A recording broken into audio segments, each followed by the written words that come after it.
আমাদের প্রিয় নবী সাল্লাল্লাহু আলাইহি সাল্লাম হেরা গুহায় যখন জিবরিলকে দেখেছেন, জিবরিলকে তার আসল রূপে দেখার পর জিবরিল যখন তাকে নবী সাল্লাল্লাহু আলাইহি সাল্লামকে জড়িয়ে ধরেছেন এবং চাপ দিয়েছেন, সেটা আল্লাহ তাআলার নির্দেশে বিশেষ হিকমার কারণে নবী আলাইহিস সালাম ভয় পেয়ে গেছেন। তার শরীরে জ্বর চলে এসেছে। তিনি বাসায় ফিরে এসে তার স্ত্রী উম্মুল মুমিনিন খাদিজা রাদিয়াল্লাহু তাআলা আনহার কাছে এসে তার সে ভয়ের কথা তিনি জানালেন। তিনি নিজের জীবন নিয়ে শঙ্কার কথা প্রকাশ করলেন। খাদিজা রাদিয়াল্লাহু তাআলা আনহা তখন নবী করিম সাল্লাল্লাহু আলাইহি সাল্লামকে সান্ত্বনা দিলেন, অভয় দিলেন এবং বললেন, কাল্লা লা ইউখজিকাল্লাহু আবাদা, আপনি কেন নিজেকে নিয়ে পেরেশান হচ্ছেন, চিন্তিত হচ্ছেন? আল্লাহ আপনাকে কখনো অপমান করবেন না, অপদস্থ করবেন না, ক্ষতিগ্রস্ত করবেন না। এই যে খাদিজা রাদিয়াল্লাহু তাআলা আনহার কাছে এসে নবী করিম সাল্লাল্লাহু আলাইহি সাল্লাম তার কষ্টের কথা, তার দুঃখের কথা, তার ভয়ের কথা, পেরেশানির কথা জানালেন। স্ত্রী হিসাবে তিনি তার সেই পেরেশানি দূর করার জন্য সহায়ক ভূমিকা পালন করলেন। আর এই জন্যই আল্লাহ রাব্বুল আলামিন দাম্পত্য জীবন দিয়েছেন। দুঃখজনক হলেও সত্য, আমাদের সমাজের বাস্তব যে রূপ এবং চিত্র আজকাল আছে তা হলো যে দাম্পত্য জীবনে যে সুখ, যে শান্তি আমাদের আসার কথা, সে কাঙ্ক্ষিত সুখ বা শান্তি আজকাল দাম্পত্য জীবনে ততটা আসছে না। ঘরে ঘরে দাম্পত্য কলহ লেগে আছে। এমন কোন সংসার পাওয়া কঠিন হবে, খুবই কঠিন, যে সংসারে দাম্পত্য কলহ নিয়মিত লেগে থাকে না। অথচ আমাদের সহায় সম্পদ, আমাদের অ্যাবিলিটি, আমাদের আর্থিক সঙ্গতি, আমাদের নানা রকমের সুযোগ সুবিধা আগের তুলনায় বেড়েছে। আমরা স্ত্রীদেরকে প্রচুর সময় দিতে পারছি, অনলাইনে কানেক্টেড থাকতে পারছি, টয়লেটে গেলেও বউয়ের সাথে চ্যাট করার সুযোগটা থাকছে। এত কানেক্টেড থাকার সুযোগ থাকার পরও, এত গিফট দেওয়ার সুযোগ থাকার পরেও, স্ত্রীর আর্গুমেন্ট পুরা করার সক্ষমতা, আর্থিক সঙ্গতি থাকার পরও স্ত্রী তার স্বামীর আর্গুমেন্ট পুরা করার মতো নিজেকে সাজাবার, সাজগোজ করার বহুবিধ উপকরণ হাতের নাগালে থাকা সত্ত্বেও দাম্পত্য কলহ বাড়ছে না কমছে? বাড়ছে। ঘরে ঘরে বিবাহ বিচ্ছেদের গুনগুনানি, বিবাহ বিচ্ছেদের নির্মম আওয়াজ শোনা যাচ্ছে কি যাচ্ছে না? পত্রপত্রিকাগুলোর রিপোর্ট আরো বহু আগে বলেছে, ঢাকা শহরের মতো জায়গায় প্রতিদিন, অনেক বছর আগের রিপোর্ট হলো 39টি করে বিবাহ বিচ্ছেদের ঘটনা ঘটে। অতএব এই দুনিয়ার জীবনে নির্মল সুখ নাই। এরপরও আল্লাহ তাআলা সুখ বলতে কিছু যদি মানুষকে দেন, শুধু সুখ নয়, দুঃখ যেটা মানুষের জীবনকে শেষ করে দিতে পারে, সেটা যদি মানুষের জীবনে হয় দাম্পত্য জীবনে। দাম্পত্য জীবনের সময়টার উপর নির্ভর করে বলা যায় একটা মানুষ সুখী না দুঃখী। দাম্পত্য জীবনের আগে অথবা স্ত্রীর মৃত্যুর পরের যে জীবন আছে, এই জীবনটাকে খুব একটা মূল্যায়নে আনা হয় না যে এটাতে সে সুখী না দুঃখী। দাম্পত্য জীবন এমন একটা জায়গা, আমি প্রায় সময় বলি, দাম্পত্য জীবনের শুরুটা হলো, উর্দুতে একটা কবিতা আছে, ইবতেদায়ে ইশক और इंतहाए इश्क बराबर नहीं होता है। বুঝেন, প্রেমের শুরু আর শেষ একরকম হয় না। প্রেমের শুরুতে শুধুমাত্র ফুল দেওয়া নেওয়া হয়, শেষে লাঠিও দেওয়া নেওয়া হয়। ঠিক না বেঠিক? শুরুতে মোহব্বত উতরায়, উন্মাদ হয়ে যায়, মা বাপ চিনে না, নামাজ চিনে না, মুরব্বী চিনে না, সমাজ চিনে না, বন্ধু বান্ধব চিনে না, রাগ সব। এখন আমার মনের মানুষের সাথে আমার চ্যাটিং চলতেছে, কিচ্ছু চিনে না, সে ভালোবাসা উতরাইতে থাকে। এরপরে শেষ পর্যায়ে যখন চলে যায়, তখন ওই ফোন নম্বর দেখলে মেজাজটা গরম হয়ে যায়। ঠিক না বেঠিক? ইবতেদায়ে ইশক আর ইন্তেহায়ে ইশক বরাবর नहीं होता है।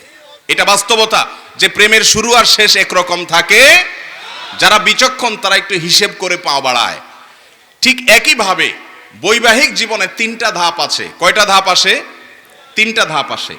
বিবাহের পরপর ভালো হোক আর মন্দ হোক, প্রথম প্রথম নতুন জামাই বউ অনেক মহব্বত আদান প্রদান করে, অনেক ভালোবাসা, অনেক স্বপ্ন, অনেক প্রতিজ্ঞা, অনেক ওয়াদা, অনেক কমিটমেন্ট, অনেক প্রমিস, অনেক ভালোবাসার বিনিময় হয় বিয়ের পরপর। এরপর যখন 1-2 বছর চলে যায়, আল্লাহ তাআলা একটা বাচ্চা দেন। ওই বাচ্চা রাত্রে ডিস্টার্ব করে, মা উঠতে দেরি হয়েছে, বাপে ধমক দেয়। এরপরে আস্তে আস্তে দূরত্ব তৈরি হয়, ওই বাচ্চা আরেকটা বড় হয়, আরেকটু বড় হয়, আরেকটা হয়। এরপরে নানা রকম ঈর্ষণীয় মনোমালিন্য হয়।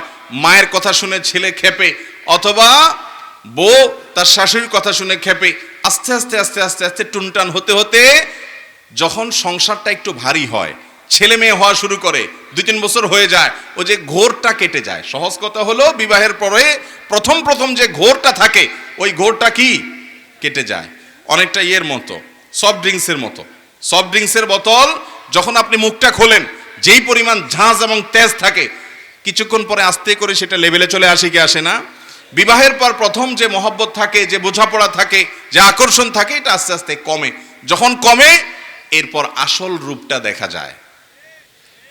ওই যে মহব্বত উতরাইছিল একটু আগে বা কিছুদিন আগে, সেই মহব্বতের আসল রূপটা ছেলেও দেখতে পায়, মেয়েও দেখতে পায়। শুরু হয় এবার তুমুল আকারে ঝগড়া, ফাসাদ, গন্ডগোল, এটা বাস্তবতা হয়।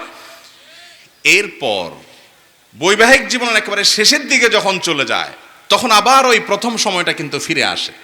অর্থাৎ বুড়া বুড়ি টোনাটুনির সাথে সম্পর্কটা খুব ভালো থাকে।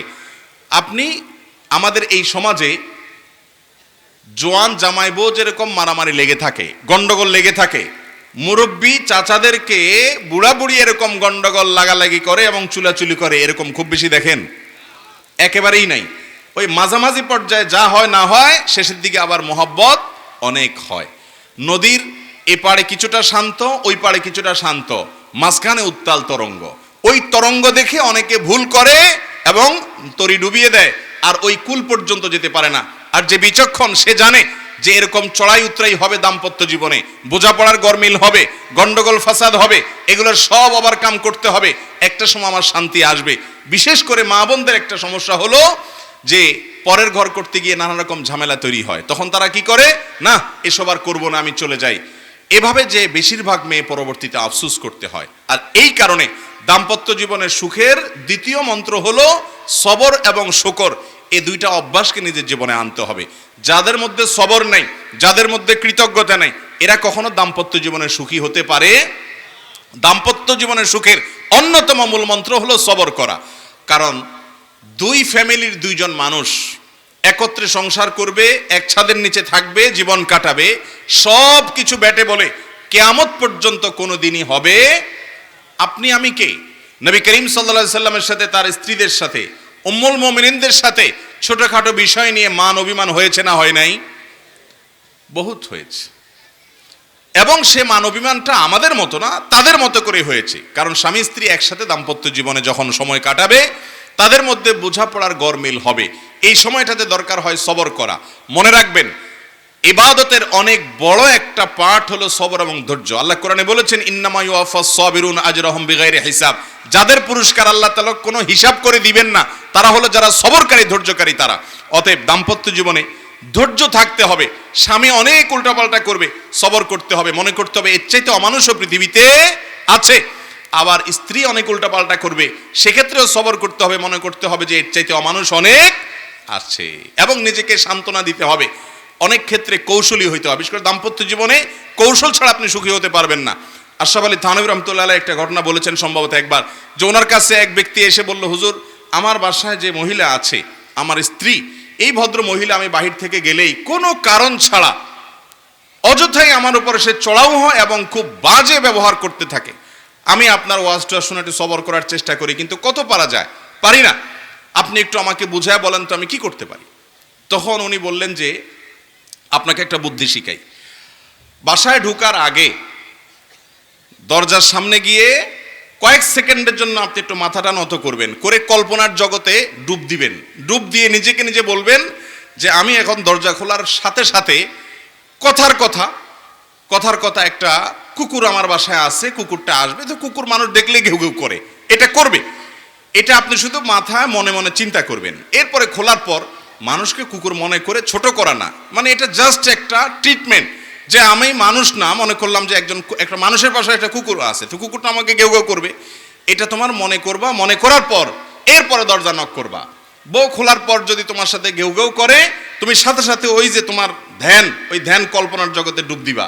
ডুব দিয়া তোমার স্মৃতিতে আনবা যে একটা কুকুর, আমি রাস্তা দিয়ে যাচ্ছি বা কোথাও গেছে, এখন ঘেউ ঘেউ করতেছে, তো কুকুর ঘেউ ঘেউ করলে আমার সমস্যাটা কি, এটা তুমি মনে করবা। তো স্বামী বাসায় গেছে, যা দরজা খুলছে, দরজা নক করার আগে ওইরকম কল্পনা করছে, স্ত্রী দরজা খুলছে, যথারীতি জামা কাপড় খোলার পর শুরু হয়ে গেছে বিশ্বযুদ্ধ, ঠুসঠুস শুরু হয়ে গেছে। যখন এগুলো শুরু হয়ে গেছে, ভদ্রলোক সাথে সাথে চোখ বন্ধ করে ওই ধ্যান করা শুরু করে দিছে যে হুজুর বলে দিছে যে আমার তো এরকম একটা পরিস্থিতি আমি কল্পনা করতে হবে, করলো তো, করার পরে লোকটা হেসে দিচ্ছে। বউ চিন্তা করলে ব্যাপার কি, প্রতিদিন হামলা পাল্টা হামলা হয়, গোলা বারুদ এখান থেকে গেলে ওখান থেকেও কিছু আসে, আজকে দেখি এটা মিটমিট করে হাসে, কাহিনী কি? স্ত্রীর তো মেজাজ আরো গরম হয়ে গেছে, সে যত গরম হয় এ দেখে আরো বেশি হাসে। তখন বলল, ধরছে একটু ঠান্ডা হয়ে, স্ত্রী দেখছে না রাগারাগি করতে হচ্ছে না, বলো কাহিনী কি বলো। স্বামী তো বলে না বলে না বলে না, একটা পর্যায়ে বলে দিছে যে আসলে হুজুর আমাকে এটা শিখাই দিছে, এরপর থেকে আমার কাছে তোমার এসব রাগ ঝাগ বকা ঝকা এগুলো সব আমার কাছে একেবারে পান্তাবাদের পানি মনে হয়, আমার বরং আরো হাসি আসে। এরপর দিন থেকে আর ওই ভদ্রলোক বাড়িতে ঢুকলে বউ বেচারা ঝগড়া করতে গেলেও আবার গলা থেকে ফেরত চলে যায়, কারণ ঝগড়া করলেই তো কল্পনায় সে অন্য কিছু হবে। এ কথা শুধু মহিলাদের জন্য বলছি, মা বোনদের রাগ করার কোনো কারণ নাই। একই কথা পুরুষদের বেলায়ও হতে পারে, অনেক পুরুষ আছে এরকম ছেঁচড়ার মতো গেউ গেউ গেউ গেউ করে, করে কি করে না, তো তাদের বেলায় যদি মহিলারা এই একই পদ্ধতি অ্যাপ্লাই করেন, ইনশাআল্লাহ অন্তত ওই গেউ গেউটা থামানোর জন্য ওষুধের কাজ দিবে। তো খোলাসা কথা হলো, সবর থাকতে হবে। রাগ হলে পাল্টা রাগ দাম্পত্য জীবনে কখনো সুখ আসার কারণ হয় না।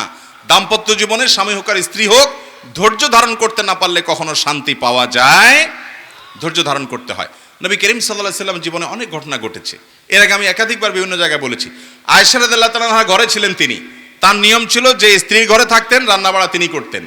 অন্য স্ত্রী এক বাটি খাবার দিয়ে একটা কাজের মেয়েকে পাঠাইছেন, খাদ্দামাকে কৃতদাসীকে পাঠিয়েছেন এক বাটি খাবার দিয়ে, তরকারি দিয়ে ধরেন। তো ভালো বুড়া রান্না করেছেন, রসুলের জন্য পাঠাইছেন। আয়েশা রাদিয়াল্লাহু তাআলা আনহা দরজা খুলে দেখলেন যে কাজের মেয়ে তরকারি নিয়ে আসছে আরেক স্ত্রীর ঘর থেকে। তো এই টাইমে যে কোনো মানুষই, যে কোনো মহিলারই মাথা গরম হওয়ার কথা, আমার বাসায় আজকে উনি থাকবে, আমি যা খাওয়াবো, তুমি আবার ওখান থেকে এক বাটি দিয়ে ভালো হওয়ার চেষ্টা করতেছো। উনি বাটিটা ধরে ছুঁড়ে ফেলে দিলেন, ছুঁড়ে ফেলে দিলেন। বাটির সব তরকারি তো গেছে গেছে, বাটিও দুই টুকরা হয়ে গেছে, কাঁচের বাটি ছিল। এই দৃশ্য নবী করিম সাল্লাল্লাহু আলাইহি ওয়াসাল্লাম দেখার পর উনি বাইরে হয়ে আসলেন, যা উঠান থেকে নিজের হাতে সে ভাঙা বাটিটা নিয়ে আসলেন। আনার পর একই শেপের একই ধরনের আরেকটা বাটি এই ঘরেও ছিল, আসলে তার ঘরে, ওই খালি বাটিটা নিয়ে কাজের মেয়ের হাতে দিয়ে বললেন, এটা নিয়ে ওই বাসায় চলে যাও এবং খবরদার মুখে তালা, এখানে কি ঘটেছে এর কোনো কথা বলা যাবে না, শুধু বাটিটা সেখানে ফেরত দিবা। ওখানে বাটিটা ফেরত দিছে। যিনি পাঠিয়েছেন তিনি মনে করেছেন যে কি, যে তরকারি রেখে কত সুন্দর করে ধুয়ে সাফ করে আবার বাটিটি দিয়েছে, তিনি অনেক খুশি। এই হাদিস বর্ণনা করার পর কোন মুহাদ্দিস, কোন হাদিস বিশারদ, কোন হাদিসের শেষে এটুকু অতিরিক্ত বর্ণনা করতে পারেন নাই যে নবী করিম সাল্লাল্লাহু আলাইহি ওয়াসাল্লাম আয়েশা রাদিয়াল্লাহু আনহাকে ডেকে দুই চারটা ধমক দিয়েছেন। আপনি আমি যদি হইতাম এই জায়গায়, আর কিছু না হোক বোর দিকে তাকায়া অন্তত বিরক্তির সুরে এটুকু তো বলতাম যে এটা কাজ করলা, তুমি বাটিটা ভেঙে ফেললা, তুমি তরকারি না নিতে বাটিটা ভেঙে ফেললা। নবী করিম সাল্লাল্লাহু আলাইহি ওয়াসাল্লাম একটি কথাও বলেছেন বলে কোনো বর্ণনায় পাওয়া যায় না। দাম্পত্য জীবনে শান্তি আসার জন্য স্ত্রীর অনেক কিছুকে হজম করা শিখতে হয় স্বামীর, আবার একইভাবে স্বামীর অনেক কিছুকে হজম করা শিখতে হয় কার? স্ত্রীর। আজ আমাদের সমাজ ব্যবস্থায় ভোগ ভোগ ভোগ, ত্যাগের কোনো নাম নিশানা নেই, যার কারণে সবর কেউ কাউকে প্রতি করতে রাজি না। দাম্পত্য জীবনের শান্তির জন্য এই সবর এবং শুকর যা আল্লাহ তাআলা দিয়েছেন সেটার উপরে শুকরিয়া আদায় করার মানসিকতা থাকতে হবে, না হলে কোনোদিনই আপনি শান্তি পাবেন না।